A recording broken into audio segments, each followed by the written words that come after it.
E0FIR రీసెంట్గా Indian cyber crime coordination centre వాళ్ళు ఈ ఇనిషియేటివ్ని తీసుకురావడం జరిగింది.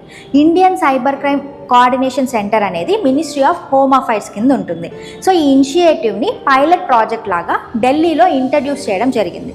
ఇనిషియేటివ్ యొక్క మెయిన్ ఆబ్జెక్టివ్ ఏంటంటే సైబర్ ఫినాన్షియల్ క్రైమ్స్ని రిజిస్టర్ చేయడం. సో ఈ క్రైమ్స్ ఏవైతే ఉన్నాయో అవి అబౌవ్ 10 lakhs పైన ఉన్నట్లయితే 1930 హెల్ప్ లైన్ సెంటర్కి కాల్ చేసైనా ఆర్ఎల్స్ NCRP national cyber crime reporting పోర్టల్లో రిజిస్టర్ చేసుకున్నట్లయితే అది ఆటోమేటిక్గా 0FIRగా కన్వర్ట్ అవుతుంది. సో యాక్చువల్గా FIRని రిజిస్టర్ చేయాలి అంటే చాలా పెద్ద ప్రాసెస్. బికాస్ క్రైమ్ ఏ ఏరియాలో అయితే జరిగిందో ఆ ఏరియా పోలీస్ స్టేషన్లోనే రిజిస్టర్ చేయాల్సి ఉంటుంది. బట్ ఈ ఇనిషియేటివ్ ద్వారా మనం ఆన్లైన్లోనే రిజిస్టర్ చేసుకోవచ్చు.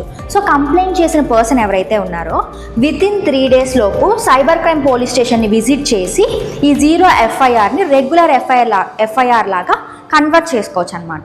సో జనరల్గా అయితే ఈ ప్రాసెస్ అంతా లేట్ అవుతూ ఉంటుంది, కానీ ఈ ఇనిషియేటివ్ తీసుకురావడం వల్ల మనం క్విక్గా రిజిస్ట్రేషన్ అనేది చేసేసుకుంటాము FIR.